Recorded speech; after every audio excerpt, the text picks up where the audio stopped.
Mr. Alexander, good afternoon and welcome. And I would have you introduce yourself to the participants that are here thus far so that we can make a move to start the meeting. Okay, so do you want me to actually go ahead and begin or just to give like a brief introduction in the meantime? You can give a brief introduction. We have people joining as we speak. Okay, so good afternoon, everyone. My name is Shea Alexander, and I am a consultant with my own very small firm, O'Neill Alexander Consulting Group. We specialize in a number of things, but I think obviously the most critical one for today is brand and business development. So that's the backdrop against which I'm able to give this presentation. And I'm also proud to be a director on the BVI Chamber of Commerce's board, amongst a few other small things that I do. So I'm really excited to see you all today. And one of the key things, and I will repeat this as we go, is I really want this to be as interactive as possible. So I think we do have quite a bit of registrants. So you may not be able to just jump ahead in and speak, but I'm going to ask Ms. Mercer's assistant in terms of if questions are coming in, I can always stop and respond to them, because what I aim to do is really make this chock full of information. But of course, the idea is that wherever the conversation goes, I'm happy to go with it, because what you guys need as business people is not necessarily my teaching, but more so to have, engagement around the actual issues that affect your business or potential business. So I hope that was a good enough introduction for today. And I'm just going to go ahead and wait now for Ms. Mercer to let me know when I can begin. And I do apologize also, I'm getting over whatever that strange sickness is that everybody has. So I may sound a bit out of it sometimes, but I'll try my best for you guys.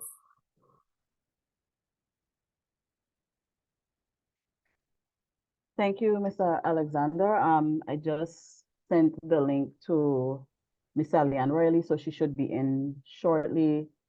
And then we're going to go ahead and get started. Okay.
All right, Shay. So again, welcome to everyone. We do have a few persons that were having some technical difficulties. Welcome to the BVI Chamber of Commerce Lunch and Learn session or webinar on branding. And we have today with us Mr. Shea Alexander, who is our facilitator of OA Consulting. So I'm going to ask Mr. Alexander to now take the floor and we can proceed. Okay, thank you so much, Ms. Mercer. So I am gonna let me make sure I can actually share my screen. I'm surprisingly illiterate with technology. Ms. Mercer, can you just confirm that this is up on the screen and that everyone can see it? Yes, I can see it. Is there anyone who is not seeing the screen?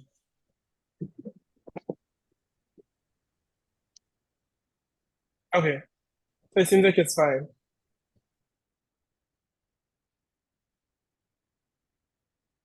Everything is good, right? It's fine? Yes. Okay, perfect. So good afternoon again, everyone. As Ms. Mercer has already said, my name is Shea Alexander, and I'm the principal consultant of my own very small consulting group, which is called O'Neill Alexander Consulting Group. And this is a part of the Lunch and Learn session, which is a series of conversations being held by the Chamber of Commerce. I'm actually proud to also be a director at the Chamber of Commerce. So I think sessions like this really allow for exciting conversation for business people and aspiring business people to kind of learn what they need to do, what they can do differently, and what they can improve on, so that we can build a sort of BVI economy and marketplace that we'd ultimately like to have.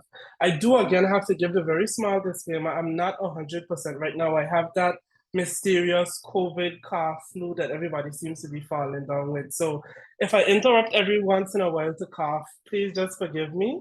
And I am also getting the things that are asking for people to be admitted right now. So I know Ms. Martha is handling that, but you might see me stop every second when they come up on my screen. So today we're going to be talking about branding basics. And I think this is a really interesting conversation because when you think about business in the British Virgin Islands for a very, very long time, the brand of the business was almost like a non-starter because businesses were so small and the communities that these businesses served were so small that fundamentally people just sort of associated the business owner or other sort of personas that hovered around the business with the business. And the business didn't really have to develop its own identity. So a really good example that I always use when I'm having conversations like this is my mom had a small snackette in her, well, as part of her school, which actually serviced the 3 schools that were in the area. So the only high school at the time on the island, the public primary school, and her own primary school. I actually don't even know what the actual proper name of that business was. Everybody referred to that snackette as Vola. And the reason for that was because for a very long time, at least 15 years, I believe, the lady who actually manned the snackette, her name was Vola. She was the person that you would see. She collected your cash. She made the food. She dealt with you. She was the customer service, everything. And so people just associated her with the business, and therefore the business was called Vola. I could think of similar instances, like one of my aunts has a convenience store slash like small pharmacy. Again, I don't think most people know the actual name of that business. They just refer to it as Isilma store. So I think this is an interesting thing because for many of us in the BVI, brand is a very sort of like academic concept. It's not something that we think of very practically. But if we want to start thinking about doing business on a global scale and competing on a global scale, we have to kind of go past some of these traditional heritage aspects of the economy here in the BVI and think about how you actually succeed if you're on a grand stage. Okay, so the goals for today's conversation, I have just a few, and these are, I think these would have been sent to you in your email as well. I'm intending for us to have a very interactive and engaging conversation. So if at any point you have questions, because I'm sharing the screen, I cannot actually see you. So I think Ms. Moss will probably help to kind of man that. If people have any questions, please at any point do go ahead and stop me. What I, of course, do have to say to you though is because I do know how much material I have to get through, I may have to kind of stop the conversation short so that we can move on. But I do want to take any questions as they come because, again, the main point for me is not that I preach to you or teach you, but it's rather that we have a conversation that allows you as a business person to explore the issues that you actually have. And the best way to do that is with actual practical examples. So if you want to ask me about something that's relative to your business or to your market or to your industry, go ahead and stop me and I'll be happy for us to have that dialogue. Somebody was saying something? May the 30th. Same sign.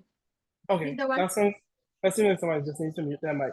So the 4 main topics that I want to go over today, they're actually in 2 major parts. So the first one is the fundamentals of branding and why it matters. So in this, I want to sort of break down the science of branding and also the art of branding and explain to you guys why it's important as a business or as any real organization for this to be really part of how you do business. And I really want to point out here, one of the words I use consistently through this presentation is the word organization, because branding is not just for businesses. Any entity that has an audience and that has goals ought to have a brand. That can be a nonprofit, that can be a government, that could be a group lobbying for something, that could be anything. So it does not necessarily have to be tied to a commercial imperative. It is just about how you communicate and what you communicate. Point 2 is how to define your brand identity and values. And then points 3 and 4, so strategies for creating a memorable brand experience and tips for developing a branding strategy those are really going to be built off of the actual sort of science of what we explore in 1 and 2. So 3 and 4 is really where I would hope to have some more interaction with you guys as the audience, because I don't have much in terms of things on the screen that is going to come up there. It's more so us having conversation and figuring out what makes the most sense, okay?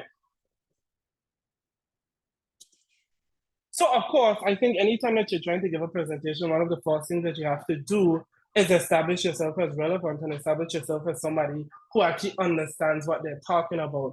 You know, at some point you do get to the point where you don't have to do that anymore. You're kind of famous enough, successful enough that people naturally know who you are. I might be getting there, but I'm not quite there yet. So I'm going to try to just quickly go through who Shea Alexander is and what I do know about branding. So this is just ripped off of my LinkedIn. Please do not think that you have to actually go through the whole thing. The relevant bits on this are: 1, I have been working for my own firm for at least 6 years. Some of that time was actually spent working with the government in several different sorts of responsibilities. One was where I worked at the Department of Trade, and this really helped to refine my interest in branding because I was working with business people every single day. And they were coming in, I was having conversations with them about the challenges that they face, many of which were wrong. How do they communicate? What do they communicate? And to whom do they communicate? And in this time, I also developed some businesses of my own. Another thing that I think is really relevant, and it comes back to the point I made earlier, I have worked with a lot of organizations in a volunteer capacity that were not necessarily businesses trying to make a profit. Many of them were nonprofits or things like the RDA. So it forced me to think a bit differently about the idea of branding, because you're still trying to create, refine, and maintain a brand, but it's around some slightly different parameters and principles. And I think this more specifically just talks about me as a consultant. So again, I just ripped this off of one of my brochures. And essentially, as a consultant, my effort structure or center around helping businesses to get what they need to be hyper successful in the BVI context. So fundamentally, that looks at acquiring the resources that they need and developing and implementing a strategy to best execute based on the resources that they have and the goals that they have. So if you skip to the bit that's bolded, it speaks a lot about one of those resources and strategies, which is brand and business development. So designing for powerful brands, ideating and producing key material and elements, including visual identity, tone of voice, and online presence. We also manage our clients' brands, delivering expert communications, marketing, and public relations services targeted towards developing new lines of business and managing audience impressions. And I have done this for a wide roster of clients, some being very small firms, some being very large firms, some being actual individual people, some being the government of the Virgin Islands. So what this presentation really is me pulling out what are the consistent elements, what are the consistent frameworks, what are the consistent things that need to be considered when a person decides, I want to build a brand, I want to communicate a brand, etc. So the first question, of course, is what is branding and why does it matter? And before we even delve into what is branding, I want to just quickly ask, is anybody able to just posit an idea as to what a brand even is? Does anybody want to attempt to do that? And again, Ms. Mercer, this is where I have to ask for your help, because right now I can't actually see the audience. So you'll have to just kind of, if anybody puts their hand up, just let them go ahead. No problem. So the floor is open for the question to be answered. If you can also type, and I would read what persons have written in the chat area, but you're free to open your mics to answer the question. So again, the question is, what is a brand, or what is an organization's brand? Because of course, before we could talk about branding, which is the action, we have to try to figure out what is the actual noun behind that. So I'll give you guys like a couple seconds to think about it, but I don't want to let too much time pass. So if nobody's gonna answer, I think I'll just sense that and I'll move on. I'll just wait for like 1 minute. Hello? Go ahead. Go ahead, Dennery. I think a brand is your product or services that has an identity. Okay. So that's a very good word you've used there. It's an identity. Why did you choose to identify it based on the products and services as opposed to the business or the organization itself? I guess it's because of what you offer in Okay.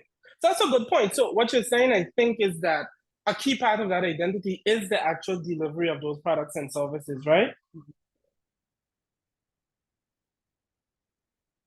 So that was Denery. I actually have in the chat area, this is from Aliyah Mohabir. It's how a business differentiates itself from its competitors. So her Okay. take on the brand is how the business differentiates itself from its competitors. That was her response. That's a very good response as well. So I think both Aliyah and Denery, you've given me so the whole matter of brand and branding, there are a lot of very specific terms that come up in there. And I think what you guys have done is identified specific aspects of it to which we'll come later. But if I were to attempt to define the brand generally, this is a definition that I really like. So this is from someone called David Ogilvy. He is behind one of the largest international consultancies as it relates to branding, advertising, and marketing. And I think it's just called Ogilvy, or it's Ogilvy and somebody else, I'm not sure. But he was the sort of like the original founder. He defines a brand as the intangible sum of products, of a product's attributes, its name, packaging and price, its history, its reputation, and the way it's advertised. So I think, Denery, this really comes back to what you said in terms of the actual bringing the products and the services into that definition of the brand. I think where this differentiates from a few of the more modern conceptions of branding, though, is typically, at least for the purposes of my presentation, you think of the brand of the organization as opposed to the brand of the product. However, products in and of themselves do also have a different brand many times. So for example, the Apple iPhone, that in and of itself is a brand that stands separate and apart from Apple. It is a part of the Apple ecosystem, but the product itself has built a really powerful brand around itself as well. So there's nothing wrong with, I think, including the individual product or service in your description of branding, but more generally speaking, I prefer to think of it as something like this. So the brand is the holistic sum of customers' experiences, composed of visual, tonal, and behavioral brand components, many of which are shaped by interaction design. The reason that I really like this definition is because it is very active. So as business people, it really gets us in the frame of mind of what am I meant to be doing to create and to guide the brand of my business. Brand is essentially about perception, right? It is essentially the reputation or sort of like what people say about your brand. I actually think it is Steve Jobs who said brand is what people say about your business when you are not in the room. So how do people perceive Shea Alexander? What do people think of Shea? Is he honest? Does he dress well? Is he somebody that has fun? Is he somebody that doesn't have fun? Is he intelligent? Is he transparent? Is he straightforward? And all of those things, positive and negative, define the brand of Shea Alexander. So the process of branding, which is now the action word, is about creating and maintaining that sort of reputation for your organization. So how do I actively, because of course, one option that you have as a business person is to simply put your product out there, do your day-to-day dealings, do your day-to-day operations, manage your customer service, and just see what happens, right? That is an option that you have. And fundamentally, I think that is what a lot of businesses in the BVI do. They just sort of exist, and people start to form their own conception around what that business is. Branding is deciding I'm going to actively play a part in shaping that the way people think about my business. So I'm going to have communications out there. I'm going to have advertisements out there. I'm going to be consistent in my use of certain elements so as to create, reinforce, and maintain this very targeted idea of what my brand is. So a brand is a living entity, and it is enriched or undermined cumulatively over time. It is a product of 1,000 small gestures. I really like this again because it speaks to the multiplicity of things that can actually be a part of how people consider or conceptualize your brand. What is your customer service like? When I come into if you have a storefront, when I come into your storefront, are there specific aromas that tend to be always in there? Is there a certain kind of jovial or stoic or professional nature to your sales associates? Are they always dressed in a specific color? Do you have sales at certain times of the year? Who can I expect to be talking about this business? All of those things are part of the 1,000 small gestures, small and big, that ultimately inform what your brand is. And again, the process of branding is managing that impression. So brand is essentially the impression. Branding is the attempt to manage that. And this, of course, is one of my favorite definitions because it comes from the brilliant Shea Alexander. And how I try to define branding is creating a complex of experiences which move an audience from awareness to loyalty. And I chose that definition again because for me, it's important as business people. We want to think in active terms. We want to think about a definition that has us included in it and has us be architects of our own fate. So in this instance, we have the responsibility of creating that complex of experiences, and our effort ultimately is to move people along a certain gradient. And I have that illustrated here. So you see some circles here. I think it's 1, 2, 3, 4, 5 concentric circles. At the center, we have the product. So that could be the good or service or combination of both that you offer to your clients. Right around that, we have your actual organization. Outside of that, we have your current clients. Outside of that, we have interested persons. And outside of that, which is the largest group at any point, we have people who have no idea what your brand is at all. And what a brand is supposed to be doing is taking people ultimately from as far outside as possible and moving them closer in. That's what active branding is about. So how do I move people, one, from being unaware to being interested, from being interested to actually being clients, from being clients to being actually a part of the ecosystem of my brand. And then ultimately, of course, once they get into the organization / product space, they're already a part of your ecosystem. So a slightly better way to think about moving them along that goalpost is with this customer journey map that I've sort of, I didn't create all of it, but I included loyalty myself. So generally, if you look at this, it's AIDCA, but I added loyalty in there, and I'll explain why. So you start with awareness. That's the first sort of movement that you want to achieve. I am now aware of the brand. Let's see. I'm now aware of the brand Umi. I know who Umi is. They sell clothes, right? That's the first thing. That doesn't do anything for you though as a business, because what you ultimately want is to turn over revenue, to make money. So I am now aware of Umi. Then the next thing that the brand should successfully do through sort of like your marketing and advertising, well, really this would be sort of more so marketing, create an interest. So I now have an interest in the clothes that Umi sells, or generally just have an interest in maybe walking into the store. Then the next thing is desire. I have either gone in the store or gone in the website or just seen a more targeted ad, and now I actively want to enrich myself with this brand experience. So at this point, you're very close to conversion. Finally, conversion, I have become a part of the brand experience. So conversion typically in sales speak means turning the person or the audience from being aware of the product to actually having purchased the product. Now, I included loyalty because in many instances, for example, a brand like Umi, loyalty is important because Umi cannot survive off of people coming, everybody in the Virgin Islands just buying one blouse.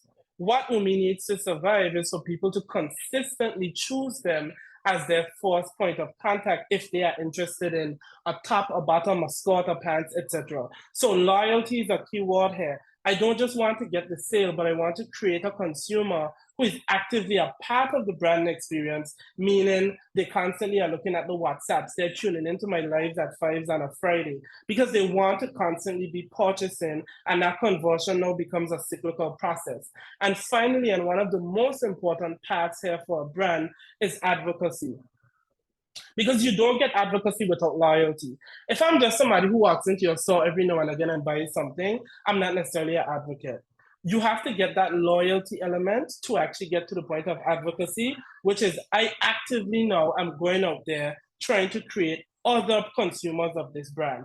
I am going out there telling people, hey, you need something for the next event, you need to go to Umi. Let me send you these clothes that Umi has on sale right now. Come with me to Umi, let's look around and see what they have. So there are these 6, I think it's 6, yeah, there are these 6 sort of movements, and what a successful brand does is it takes people along those lines. So if you think about the whole awareness, interest, desire, you're really looking at what your marketing and sort of business development and your sales. You're looking at those things that you're pushing out there that has your logo on them when you're promoting sales, when you're promoting available products, etc. Conversion, though, really comes down to that customer service experience. So I have been enticed by what I saw. I either came to your website or I WhatsApped you, or I came to your store, and your customer service in a brand-centric manner converted me into actually buying something. Loyalty also fundamentally comes down to your customer service as a part of the sale, and then what people often refer to as aftercare. So you bought the dress, I send you a message in the next 2 weeks. Hey, I just wanted to know, how did it fit? Can you send me a picture? I want to see how it looked. That sort of thing, especially in smaller markets like the BVI, particularly with more luxury clientele, really goes a long way in creating loyalty and ultimately building advocacy from them. And I had two keynotes there that I didn't want to glaze over, which were movement does not have to be sequential. So for example, I may not actually exhibit loyalty in terms of buying multiple products, but I may become an advocate. I think a really good example of that is I have a business that sells luxury handbags, and I have instances where persons may not actually have the disposable income to themselves buy from the brand. So maybe they've only ever bought one bag, or they've only never bought a bag. However, they're actively going out there trying to get people to become buyers because they just really, they enjoy the brand experience. And that speaks to the power of a solid brand. Because I think building a brand is really about building that experiential framework, that lifestyle, where even if I can't actually purchase, I really still desperately want to be a part. And that helps to have advocacy, even when in a strict transactional sense, loyalty was not really achieved. And again, to the same point as point one, I may never actually realize conversion, but I can still be an advocate. So I think we've spoken about sort of how branding helps in terms of conversion, so in terms of achieving sales, but there's another thing that people don't often think about, which is brand equity. So brand equity, as defined by Investopedia, is the value premium that a company generates from a product with a recognizable name when compared to a generic equivalent. I don't know how many people are aware of this, and I think when I say people think that I'm not telling the truth, but one of the things I remember doing some research on a couple of years ago is how there are factories in China where everything about the product is the same. It goes through the exact same process. How do you call it? Unlike I forget what you call it, but you know those kind of moving things where different things are happening at each stage, buttons being sewn on, then it goes down. Maybe the fabric is dyed, then it goes down. Oftentimes, the only thing that creates the actual difference in the product is at the very last piece, where one product goes to the left and no brand is sewn onto it, for example, like a logo on a polo shirt. The other one goes to the right, and let's say the Ralph Lauren logo is put on it. So essentially, from a quality perspective, from a longevity perspective, from every possible perspective, these are the exact same product, but for the inclusion of a logo or some other sort of very visible branding. And that oftentimes is the only difference in terms of pricing. So people are literally paying up to maybe 10, 20 times more simply because of the brand. So I think that speaks to the value of good branding. If you can successfully create the right sort of brand environment around your product, you are able to add a lot of perceived value, and perceived value ultimately is the biggest determinant of what people will actually pay. So at the center, right? So if you think about the black circle, the bigger circle, as the entire perceived value, at the center of it, at the core of it, you do have the product. So what is the utility of the product? What can it actually do? How well does it perform? Is it going to last long? Is it of a good quality? Does it feel comfortable? And of course, how cost effective is it when compared to alternatives? So that's at the center, and that is sort of like the critical mass of it. But around that, so this sort of bolsters the perceived value and adds to it, you have the brand. And what are the things people think about when they think about the value of the brand? Prestige, credibility, group identity. So do I feel important? Do I feel of a certain class? Do I feel like I belong in a certain I don't group see you though. when I have this brand? I think somebody just came in, but they need to mute their mic. Okay. So again, speaking to the sort of commercial value behind branding, think of just adding value on top of your product. There actually are, and I don't tend to go that way necessarily, but there actually are some economists and business persons nowadays who will tell you all that matters is the brand.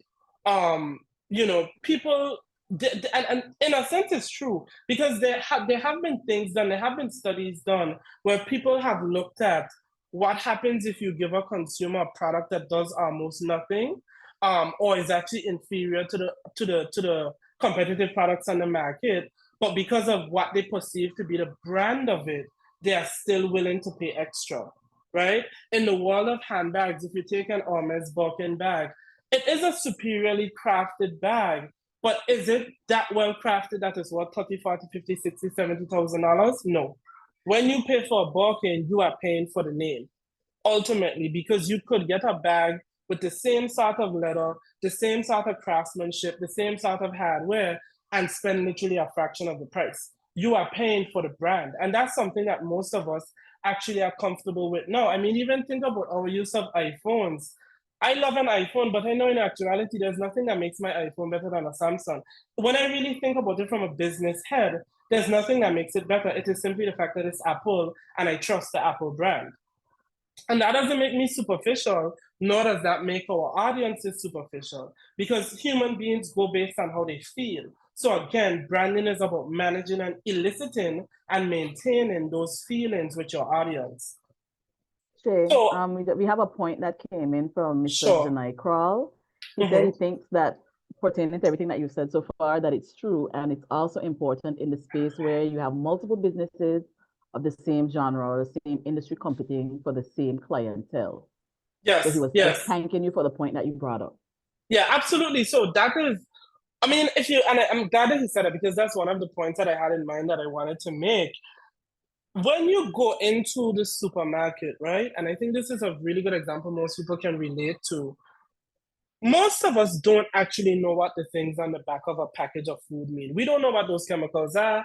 Most of us aren't that bothered about the caloric input and things like how many grams of sugar and salt and so forth. For the most part, you buy your food based on the familiarity of the brands that you're getting.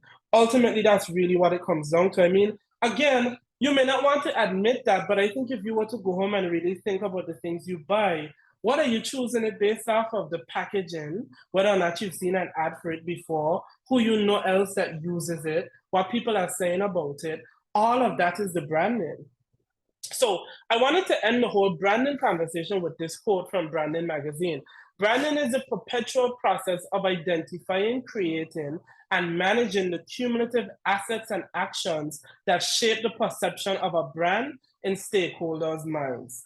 And I think it's the most important word for me here is perpetual, because a lot of times I think we think of branding as creating those things at the starting, like your logo, the fonts you're going to use, your color palette, your website, and then leaving them as static. But a good brand has to evolve. Again, if you think about the whole world of identity, just as a person evolves and a person's perception evolves, so too does the brand need to evolve, or your branding efforts need to evolve, because you need to be on top of the threats that you are facing as a business person, and you need to be responding to them, right? So a threat to branding, for example, and let me use a really topical example. I don't know if you guys remember recently when one of the local eateries was accused of having some small animal remains in their food. That was a threat to their brand, because this was somebody, whether it was true or not, who was alleging that this had been found in their food. So a branding expert would have then gone the way of, how do we reinforce that our food is clean and safe, right? How do we perpetually keep on top of these threats that we face? Because if you're going to maintain a reputation, reputations are maintained off of one first-half effort. You're constantly assessing what is being said and what do we want people to say, and how do we move people from what they're saying to what we want them to say. So before I move on to brand identity, does anybody have any questions around generally what we're talking about when we're speaking about branding?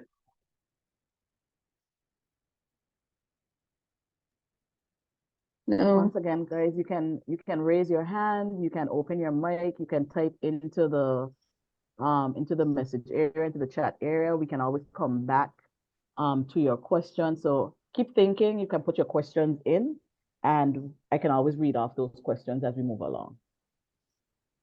Okay. Okay. And again, guys, I apologize because I can feel my throat started closing up, but I'm very sick right now.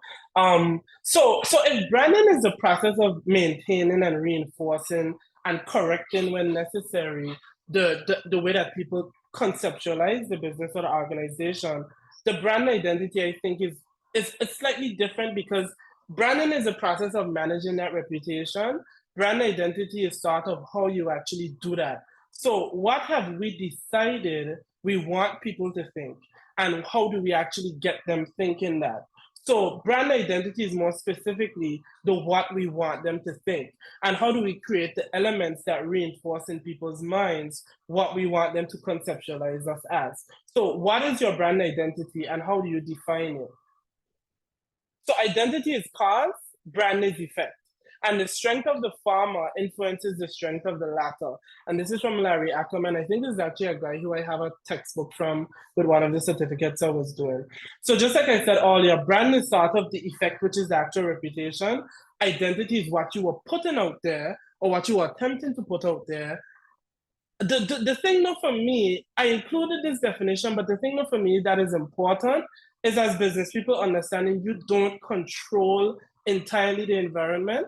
So I think this is a bit simplistic, is that it almost seems to suggest that identity and brand are like completely correlated.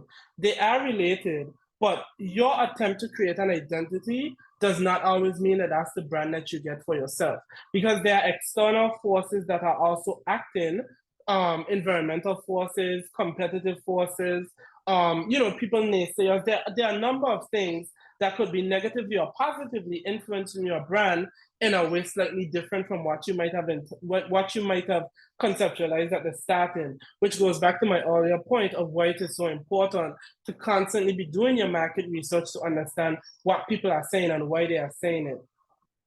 So some key questions that you want to think about in your identity development, your brand identity development. What is our organization attempting to do, right? That's the first question, obviously. Who is our organization's audience? This is the most important one, because one of the things that I feel I have noticed in the BVI market is a lot of people building brands that seem to be built around nothing. So it seems like I sit down in the comfort of my home, or maybe around my very small group of friends, and I decide based on myself and my very small group of friends who probably have homogenous opinions to my own, what the brand should look like. But then the question would be, is you and your very small group of friends enough people to maintain a business? And the answer is probably no. Because if you're attempting to actually appeal to a bigger market, you kind of have to actually try to figure out how can I appeal to as many people as possible. So in creating your audience, particularly in smaller places like the BVI, do not be too niche, because your brand has to be built around this sort of group of people that you have ideated, and what are the personas of that group of people. What do I need my audience to believe to accomplish our goals? What traits would make my audience buy into this belief? And how does my organization convey these traits?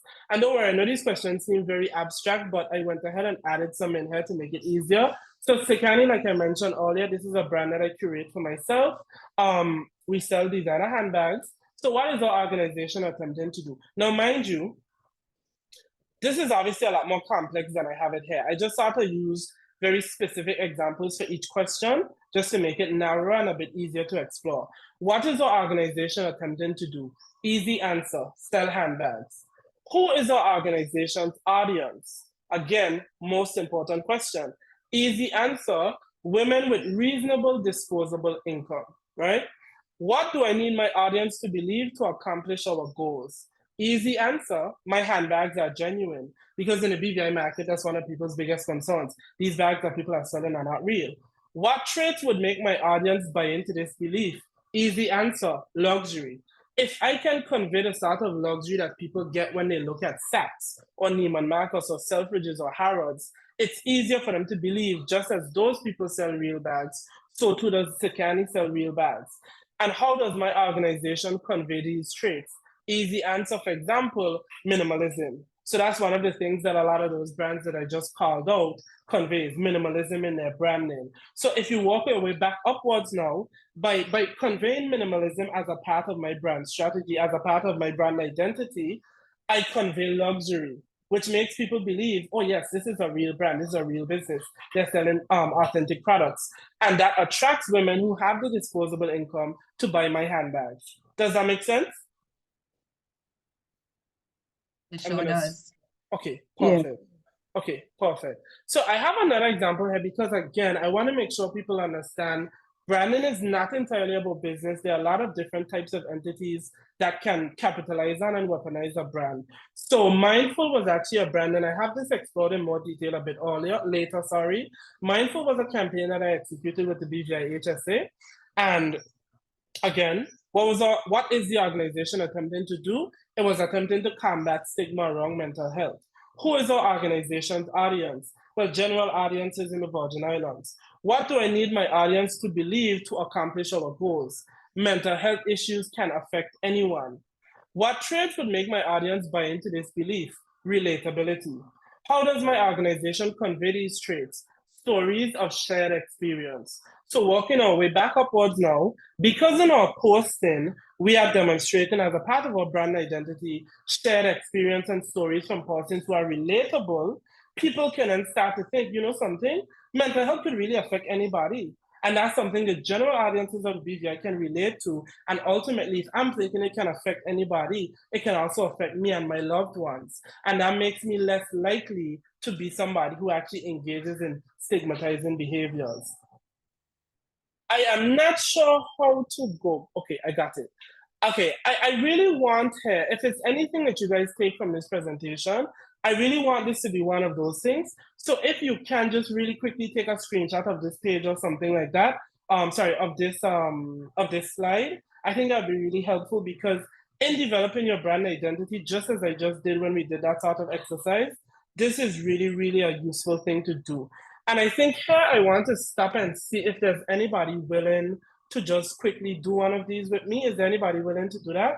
I don't have any prizes to give out, but I think it really add to the conversation. Good afternoon. I am willing. Hi, Sharia. Okay, perfect. Go ahead. Okay. What is your organization attempting to do? My answer would be train adults. Okay. So the second one would be who, right? Yes, who is your organization's audience? Adults, BVI or worldwide. Okay. And then what do I need? What do you need your audience to believe to accomplish your goals?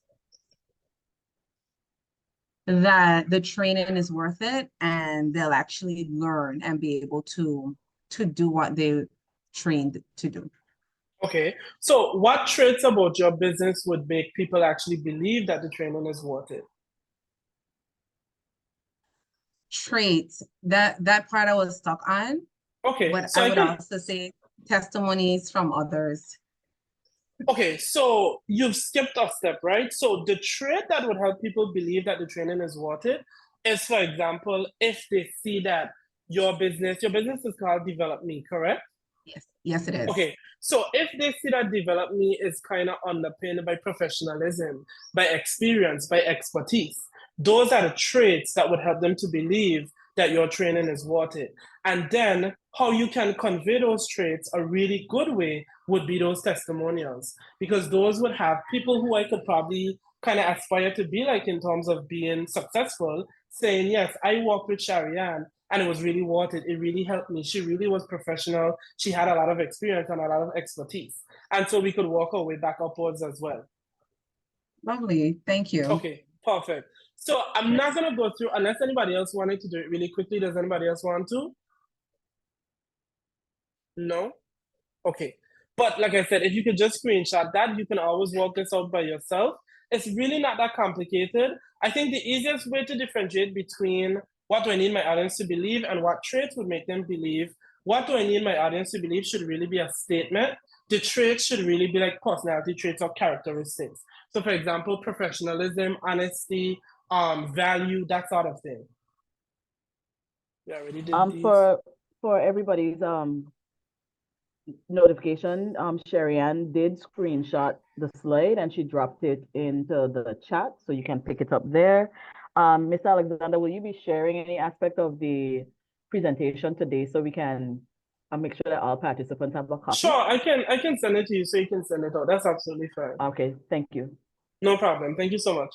So thank you so much for doing that as well, Sherry-Ann. So these are what I have sort of self-styled as the 3 C's of brand identity. They may seem a bit awkward. That's because I really wanted it to be 3 of the same letter so it was easier to understand.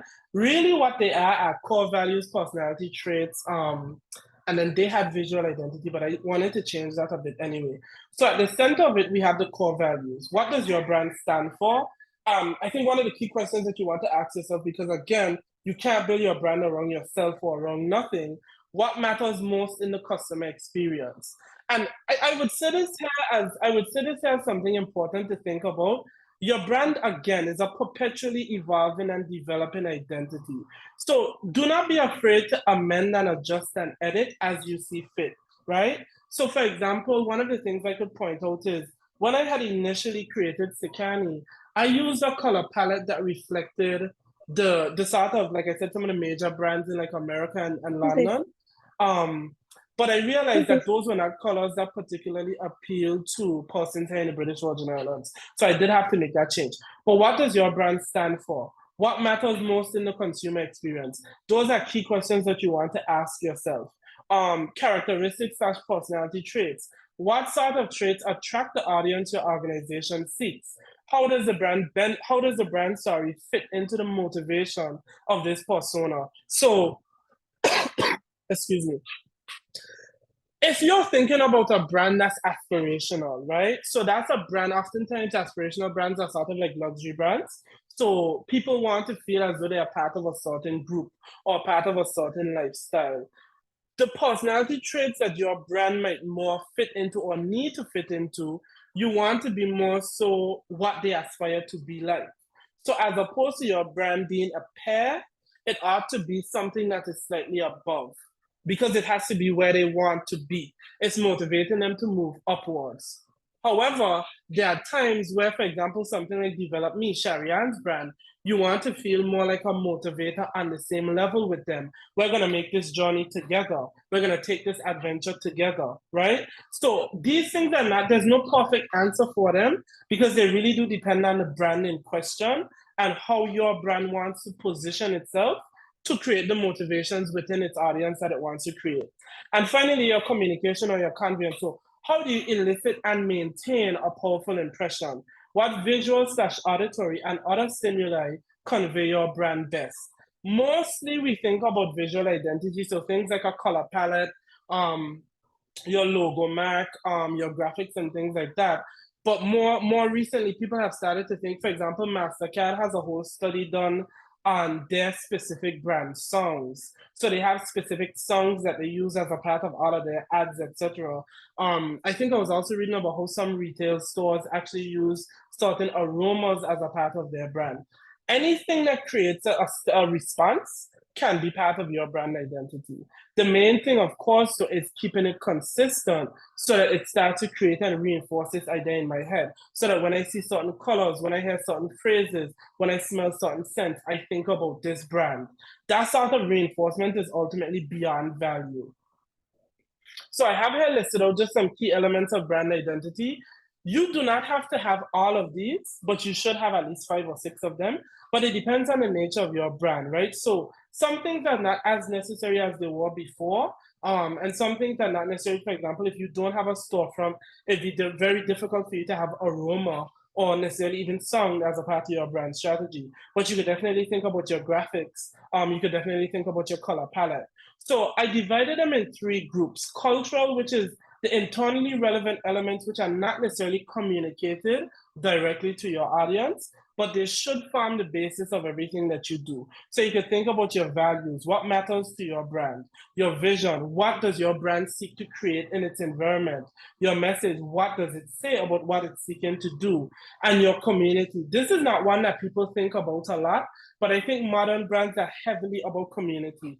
If you look at Kicking It with Kara, for example, I think a really powerful part of what she has managed to do, and again, even like Umi, is create this community around their brand. And those things go a really long way in creating loyalty and advocacy. Representational, these are sort of like the primary identifiers of the brand. So things like your name, your logo, your tagline, and sensational. So these are the things that sort of elicit a psychological response. Think about colors, think about the shapes, and not just shapes as in 2D shapes, but also shapes as in the shaping of your packaging, for example, the aromas and scents that you use, the graphics that you use. And again, like I said, sound identity being one of the new things that people are thinking about. I want to really stress here, particularly with the sensational elements of brand identity, you do not get to make up your own science. Branding is more a science than it is an art, right? So you don't get to say, for example, I'm going to use the color yellow because yellow is my favorite color, and yellow speaks to strength. That's not how it works. Yellow speaks to something, and there's research that you could look up. There's really good infographics that you can find that tell you what different colors and different shapes elicit in people. You don't get to make that up, right? And I'm not saying that you have to use a specific color if you're going for a specific thing, but just bear in mind when you're doing what you're doing, it's not about what you choose. So for example, I know blue speaks to like loyalty and calm. Green speaks to like life and vitality. I think yellow speaks to things like power. Pink speaks to like femininity and beauty. But I don't want to make them up off the top of my head either. I was familiar with the whole color wheel. Whenever I'm doing logo design and things like that, I do refer back to it. But you should be looking at that in your creation of these brand identity elements. And another thing to bear in mind, even if you are not doing your own design of these elements, you should be involved in it. Because most graphic designers in the BVI, they are simply graphic designers. They will execute, but you have to give them a vision that's underpinned by where you want your brand to go. So again, this is the case study based on the Mindful campaign that we did. So I'm just gonna run through this very quickly. So the name was Mindful. The slogan was Start the Conversation. The hashtag was Be Mindful. And the key features that we were aiming for, or in terms of language that we've already used, those characteristics that we were looking for were boldness, relatability, and perspective. And the emotional response we were seeking to elicit was enlightenment, openness, trust, and communication. So the name Mindful plays on the word's natural connotation towards matters of the brain and mental state, also holding an additional meaning as an adjective describing thoughtfulness and consideration for others. Key feelings we wish to invoke in our audience. There's also a thoughtless literal where the word can be considered, which is also relevant, fullness of mind, which speaks to the fact that we're trying to educate people. The hashtag really just use the same word just as an active word, so be mindful. And the tone of voice we aimed for was one that was informative, so as to evoke trust and willingness to lead new perspectives. However, because this was mental health and it's medical in a sense, we really did not want to come across as authoritarian or overly academic, because that tends to alienate audiences. So the language implied should seem relatable and palatable for wider swaths of the population indiscriminately. And then we're going to look at actually some of the visual elements of the campaign. So most logos should have what you call a logo mark, which is the icon by itself. They should have a word mark, which is the words by themselves. And then they should have two versions traditionally, one that is sort of like stacked one on top of the other, and one that is longer.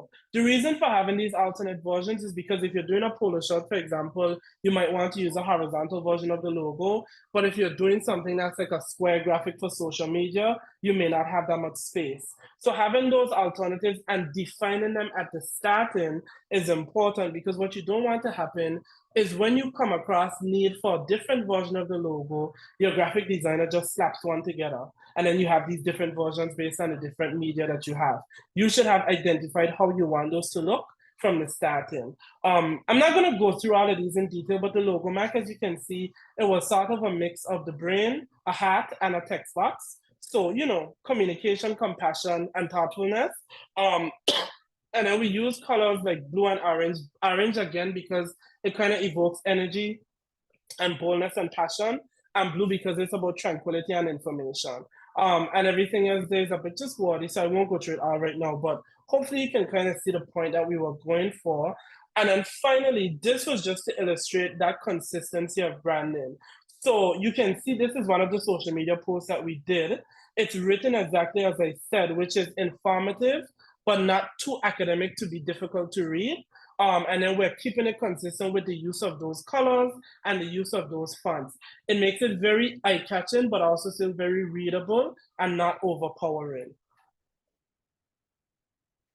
And so we're coming out to the more active part of the conversation. Like I said, this is where I do hope for some more engagement from you guys, because this is less of where I should be saying things to you and more of where you should be telling me about your experience and what you're trying to do. And I can kind of give you some tips based on what I'm aware of. So we're now talking about brand strategy. And how does that differ from what we've already spoken about? And how do you develop your own? So before we talk about brand strategy, let's just think about the word strategy.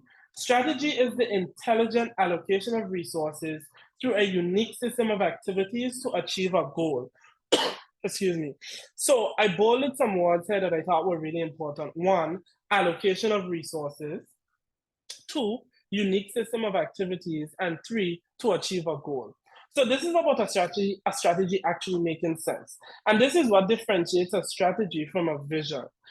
You can have anything in mind as where you want your business to go, but a strategy actually seeks to achieve that in a realistic sense. So the first thing you think about is, what resources do I actually have to allocate?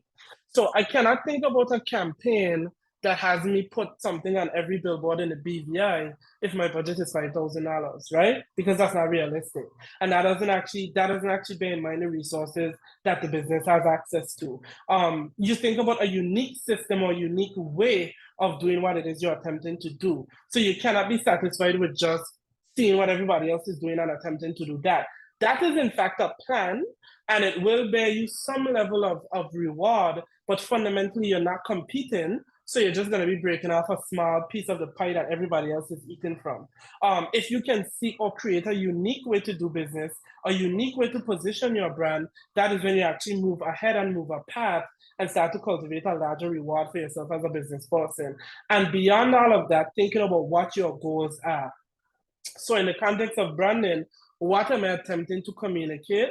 What impression am I attempting to create? And most importantly, what does that impression do for me as a business person? Because branding can't just be arbitrary. It can't just be wanting people to think of me as honest, because an honest brand is cute.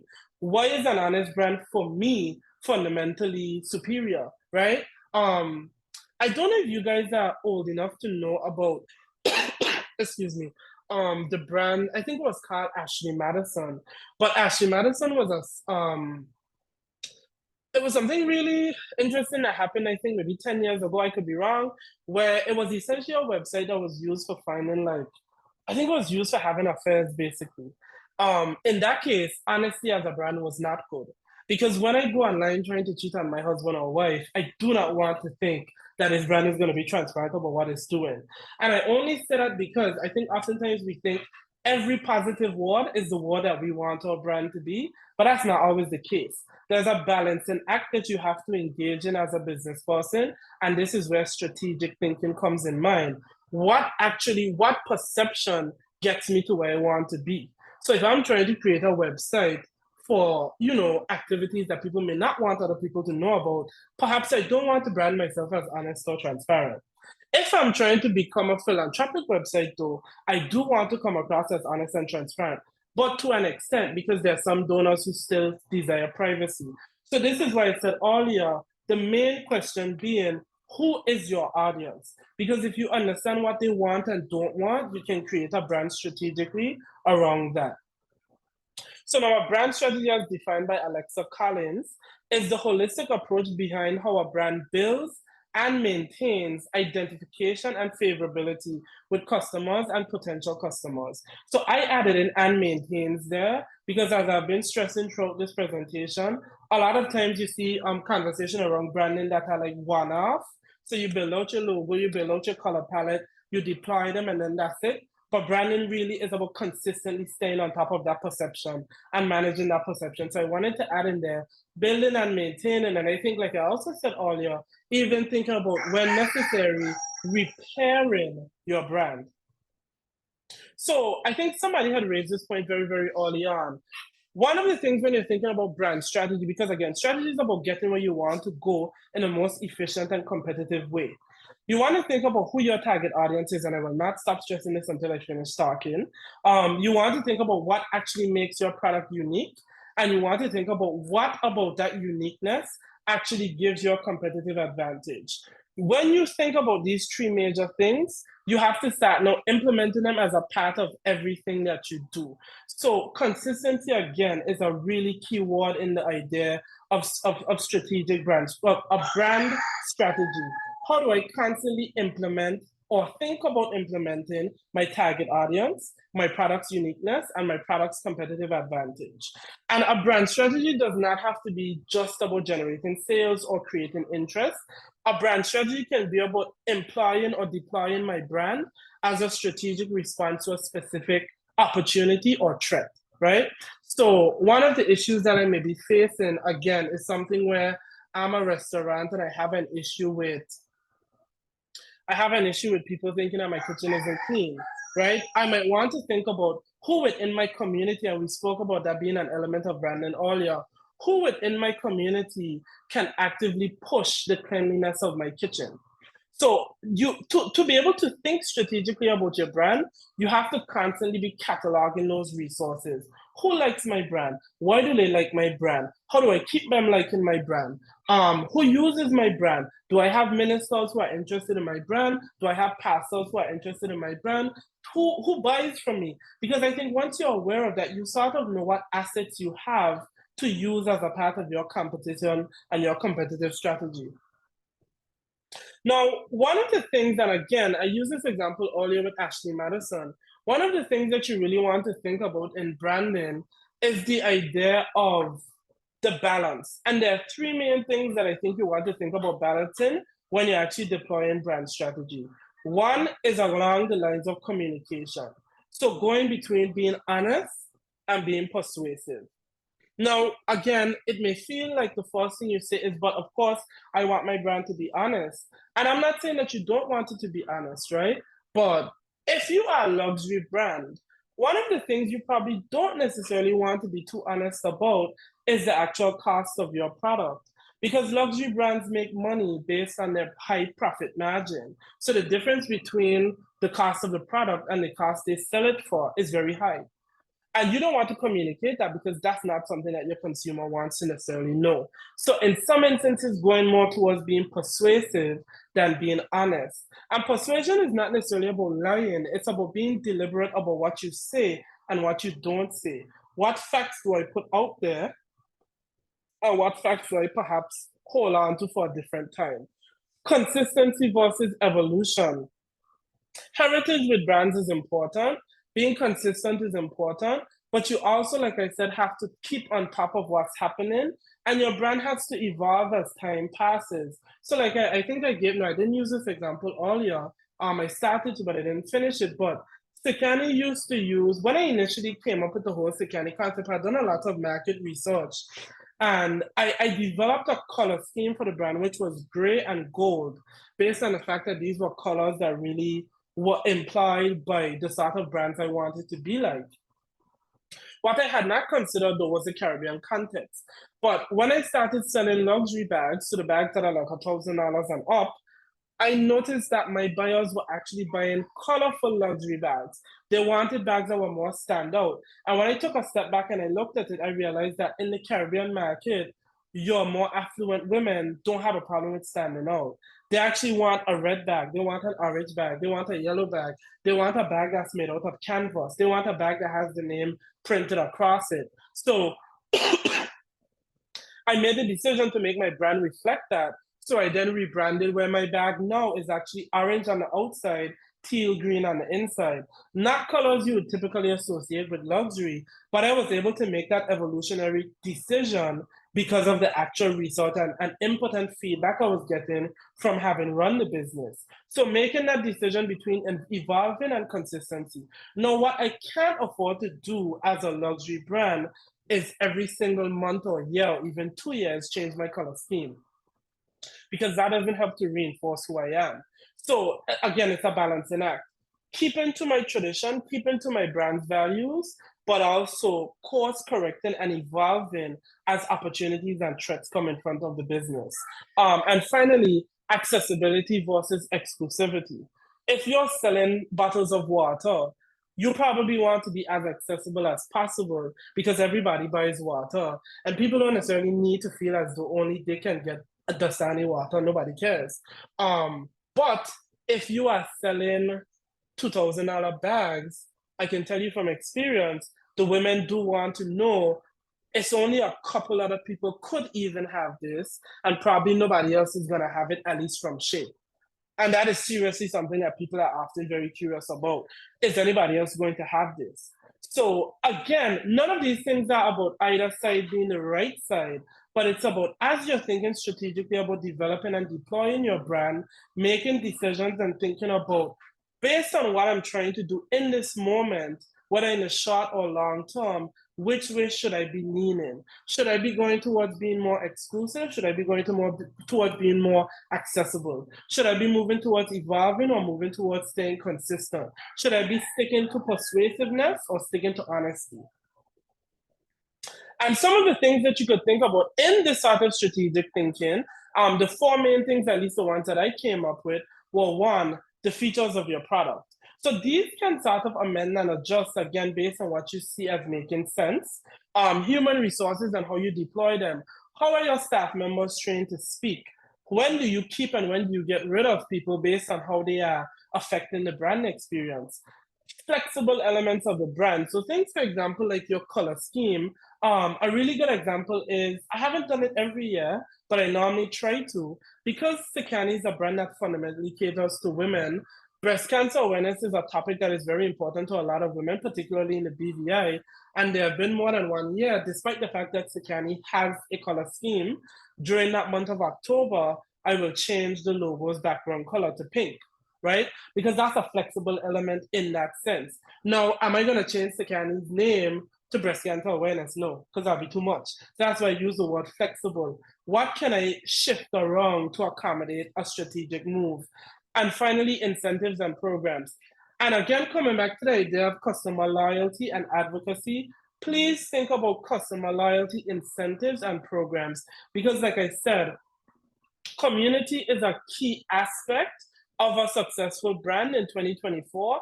And a big part of what builds community is incentives and programs.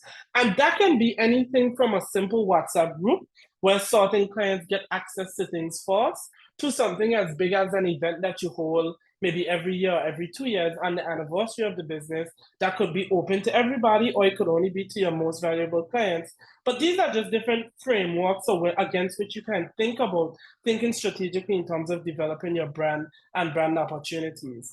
And one of the final thoughts I wanted to think about as it relates to brand strategy is fundamentally about risk and reward. So I don't want you to ever think about only what is going to have a big payoff, because the things that you know are going to give you a payoff tend not to be a big payoff in the first place. Most times what comes with a big payoff is the same thing that comes with a big risk. So once you have an understanding of the core elements of your brand, you are free to make trade-offs and investments which bring value in the short or long term. For example, potentially alienated audience A to attract the larger and more affluent audience B. I'll give you a really good example based on what I've been seeing right now. So I don't know if this is globally or just in the States, but June is Pride Month, which is the month that advocates for the rights and access and so forth of LGBTQ individuals. Now, one of the things that I find really interesting on Facebook is when I see brands like, especially like Nordstrom. So as you know, Nordstrom is a higher end department store. And I look at brands like Nordstrom when they put up their things with, you know, the rainbow icons and so forth, or maybe they'll have a man wearing makeup or something like that. And people will comment and say, oh, I'm not supporting anymore, right? And then you'll see other people say, wow, this is such a strong affirmation. I'm going to support now. What I like to do as a brand strategist is I will click on those profiles. 9 times out of 10, the people that are saying, I'm not going to support anymore. Now, this is just a judgment, I could be wrong, but based on what I'm seeing on their Facebook, what were you buying out of Nordstrom? What could you afford out of Nordstrom, right? And the people that are saying, I'm definitely going to support, you click on their profile, and maybe you see the Louis Vuitton scarf, you see the little Marc Jacobs tote, right? So Nordstrom has made a strategic brand decision. A lot of these things that you see people doing, Black Lives Matter, supporting or not supporting Israel, LGBTQ support, these things are not about altruism and how they really feel. These things are about strategic brand decisions. Even if it alienates audience A, we believe that it's going to get us audience B, who's either a larger audience or has more money, or perhaps it's a longer term game where that audience is not necessarily the audience that buys, but they're the audience that influences. So for example, again, if you think of Pride Month, most celebrities 9 times out of 10 align themselves with things like that. So if I get Beyonce, because she supports the rights of LGBTQ people, to reshare my post strategically, is that what the 10,000 or 50,000 people who are going to say, I'm not going to buy again? And another part of the question even is, will they even really not buy again? Because how many times do people just say things and not really mean it? So all of these are the sort of things from a brand perspective you're thinking about strategically. And again, also allowing a competitor to claim a temporary advantage to allow for a longer term advantage for your brand. So it might mean, for example, if I'm transitioning to a storefront, somebody else might say, you know something, I don't want to lose any customers, so I'm going to let my customers come and meet me at the door. There's all the construction noise and destruction in the background, but I'll transact with them at the front. That might be okay for some people, but somebody else might say, you know something, I am going to tell my customers, because I want to maintain the brand experience, I'm going to take 1 month off to fix up this space. And in that time, I'll probably do some postings on social media, etc., just to kind of tantalize them. And when I have that space, I do a great brand relaunch. And I promise you that sometimes could be worth the risk, and it would give you the reward that you're looking for. But again, like I said earlier, there's no right and wrong answer to these things. They fundamentally come down to assessing who your client is.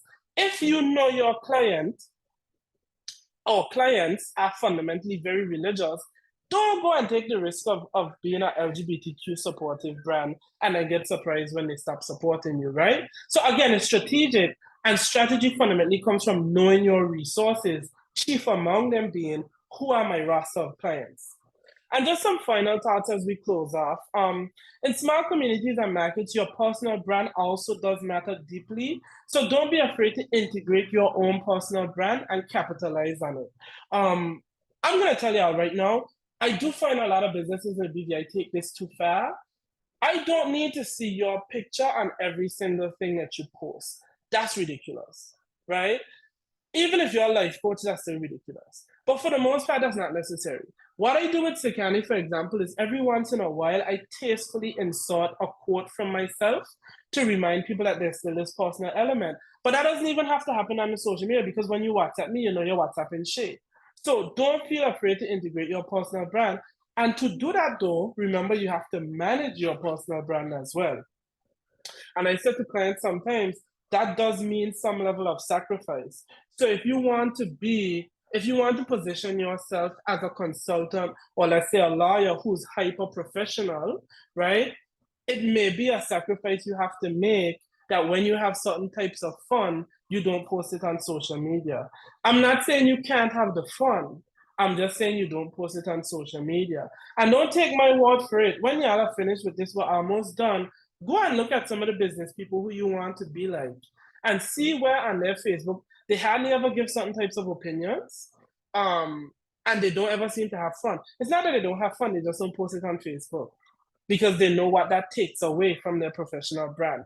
Be honest, but remember that there is room in being honest to tell a beautiful story. You never owe anybody all of the details. And honesty does not mean the ugly truth. It can mean treating the truth in such a way that it is the most compelling narrative possible, right? Value consistency and heritage over fads. A good brand does evolve, but not based on every whim. And again, I'm going to say this, who is your core consumer? If people come off the street and tell you your bags cost too much money, or we don't like this color, ask yourself, does this person even represent the people that I either want to sell to, or want to sell to, or can even afford my product? Because in evolving, you need to be evolving based on a response to the right people. And finally, when in doubt, call an expert like myself, and I can always guide you through whatever it is you're attempting to do. So this brings me to my final quote, which was one that I have been thinking about for a very, very long time. So I'm really glad I was able to use it today, which is, a good brand navigates the market. Better brands respond to the market, but the best brands create the market.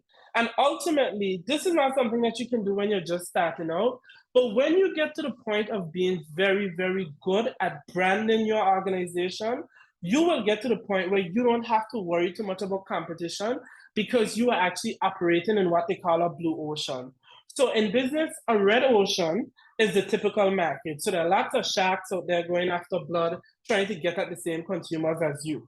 A blue ocean is when you create such a powerful brand for yourself that you create a new market of people who perhaps never even were buying this product. You know, I'm proud to say, for example, in the case of Sakani, I don't know of any brand or business that was selling luxury handbags before I did. And so a lot of the competitive action other businesses have to take to try to cut off of the same pie, I don't really have to do that, right? Because who am I competing with? Saks in the States. I will never forget, one of the most heartening moments for me was when one of my best customers said to me, I sent her a bag, it was a Valentino canvas tote, and she said to me, oh yeah, my lady at Saks just sent this to me. And I was like, damn, I'm competing with Saks. I'm not competing with anybody in the BVI, I'm competing with Saks. So I think I want to leave it there for you guys, and thank you so much for listening to me. Again, I apologize, I know I'm probably sweating profusely and I was coughing every second, but this is my QR code, so if you want to have any further contact with me, just to ask any questions or to find out some more about what I spoke about today, or perhaps you're interested in speaking to me about my services, this will take you to all of my social media pages, as well as my number is there, which is my WhatsApp and texting and calling number.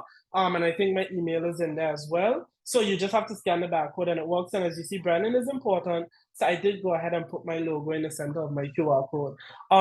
But at this point, I wanted to open the floor for any questions. If there are any questions that folks have for me, I'd be happy to answer those.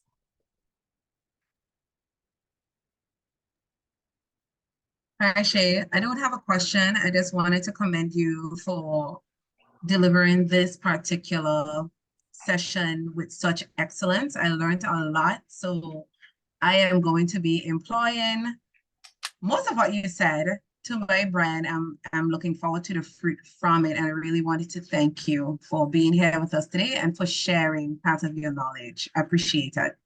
Thank you so much, and thank you for participating.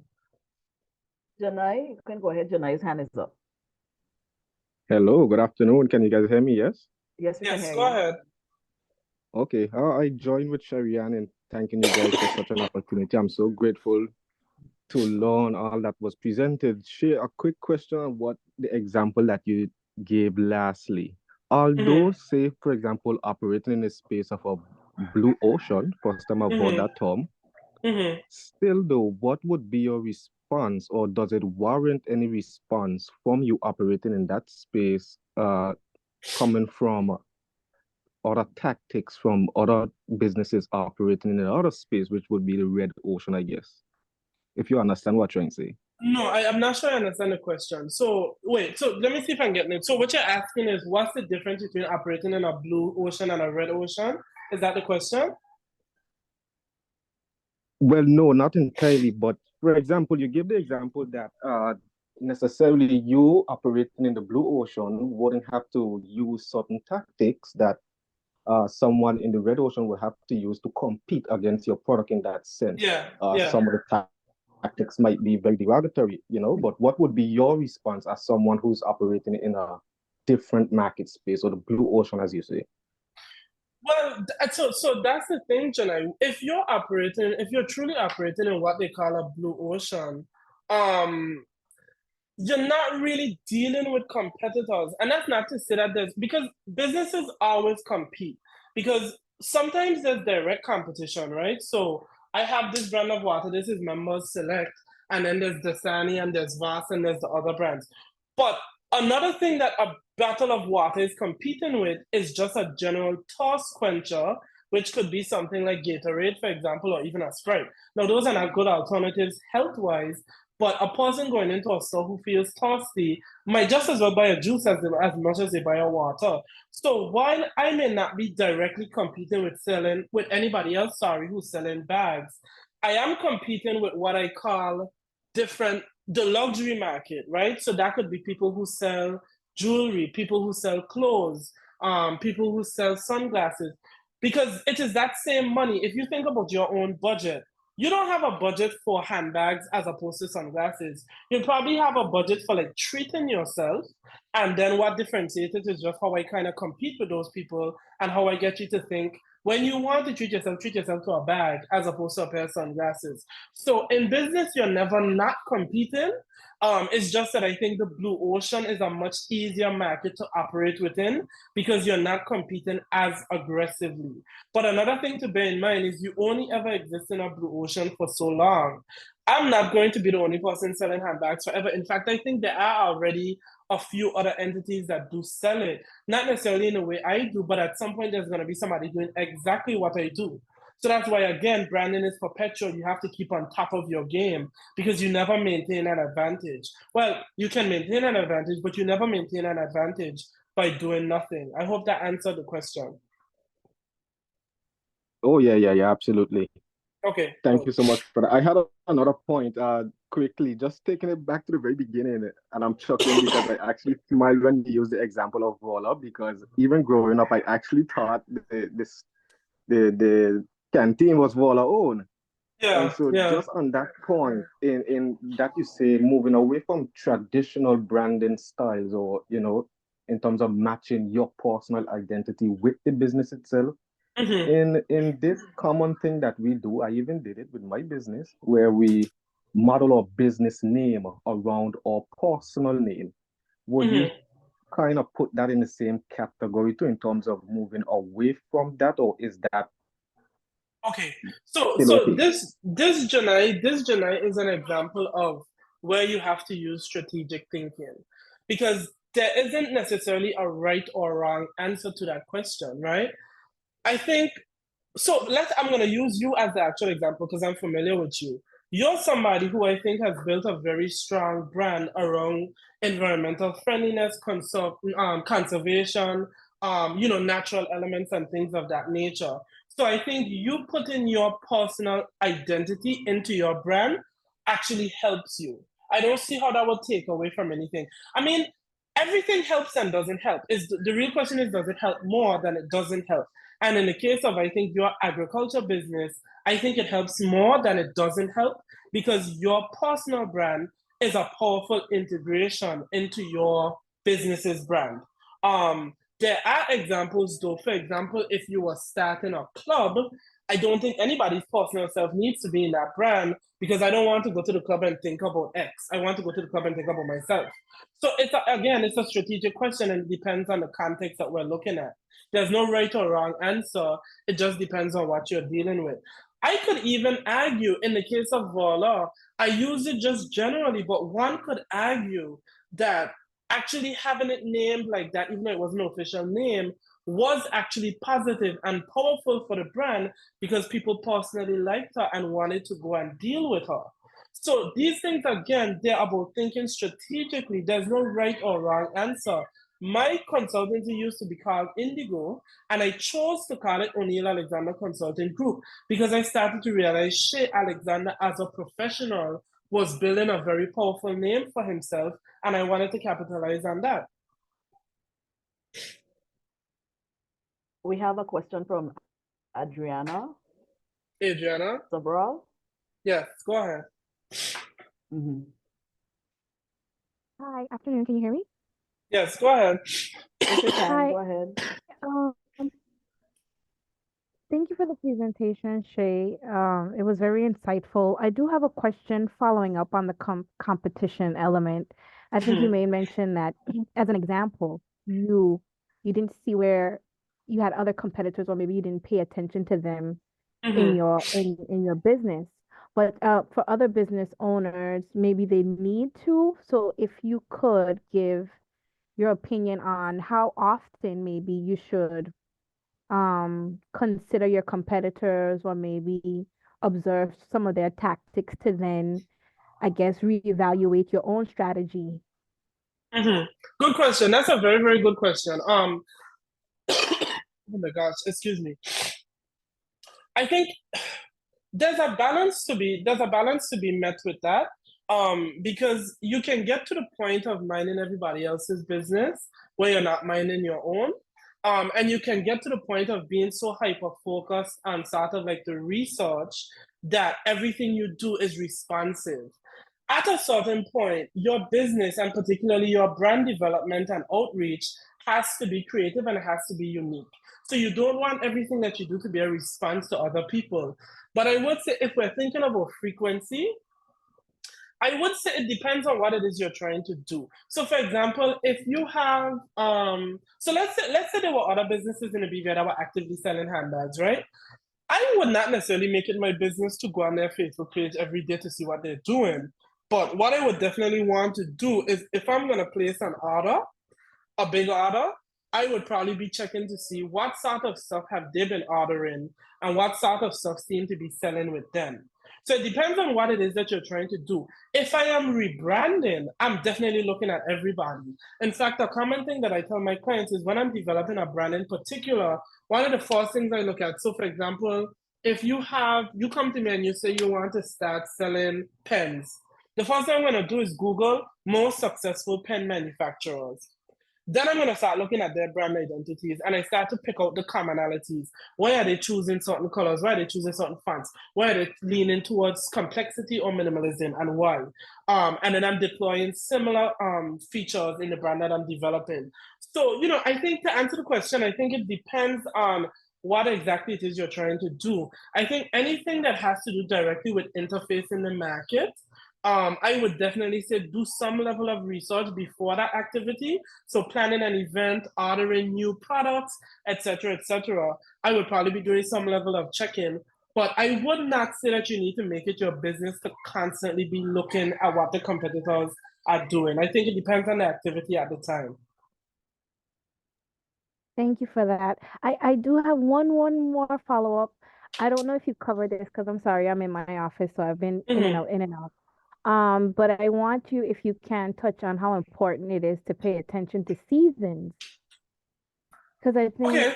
Yeah. Yeah. yeah, Yeah. let me do your thing. Or what's your opinion about paying attention to seasons? Good question. It's a funny one because speaking just generally in the BVI context, we don't actually have seasons really. At least not in the way, for example, that America has falls. How does it go? Summer, fall, winter, spring. But what I would say to you is, you and I, for example, in the businesses that we have, it is highly advantageous, and this is why I said earlier, balancing honesty with persuasion. Do I actually think paying attention to the season makes sense? No. But if I realize that Adriana, as a bag buyer, wants to stay on top of the seasons, of course I'm going to lean into it. And of course I'm going to do my post when summer starts with my reds and my oranges and my yellows to say, get your summer bags, you need to have your right bags for the summer. So I think just like anything else, it comes down to the context and whether or not it makes sense for your business. I think what a business person should also attempt to do, and like I said with that quote I ended on, think about how as a business and as a brand, you can start to create your own context. So for example, in the selling of bags, I have to look at what I actually can get and when I can get it. What I then might want to do from a brand perspective and a marketing perspective is creating a need and a desire around when I can get what I can get. Because if Michael Kors comes at the best price to me in June, let's say it takes 4 days, 4 weeks time for me to get a bag, I should then be trying to create a season of Michael Kors in July. And how do I do that? By branding and by marketing and pushing really hard in the months of like May and June, so that by July there's this really strong interest around that brand that I can sell best at that time. It's really about, I think people think a lot about meeting the context, but as business people, what I'm imploring you guys to do is starting to create the context. Because if you can create the context, you get to maximize sales in a way that nobody else can. Because now I'm selling based on what comes to me at the best price when, right? I don't know if that makes sense.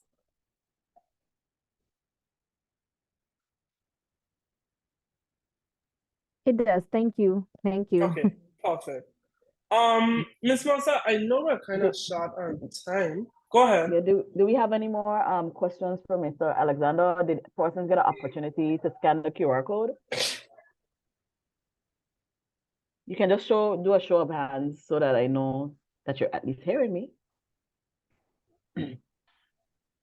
All right, so with that, I would like to say thank you to Mr. Shea Alexander and I kind of reach out to him a lot. And he's one of the persons or business persons within our community that's always willing to give back and always seizes the opportunity to be able to engage other businesses and share his experience and share his knowledge. So we're very grateful for that. Once again, I'd want to just ask persons to continue to visit the BVI Chamber website, www.bvichamber.org. Stay on top of when we have various events and activities taking place under our events listing. For persons that are already in business or considering starting a business, if you've not yet looked at what the benefits are at being a member of the Chamber of Commerce, visit our website. If you need additional information or an explanation, please do not hesitate to call me at 345-3513. I want to thank each and every person that participated today, that registered. We did have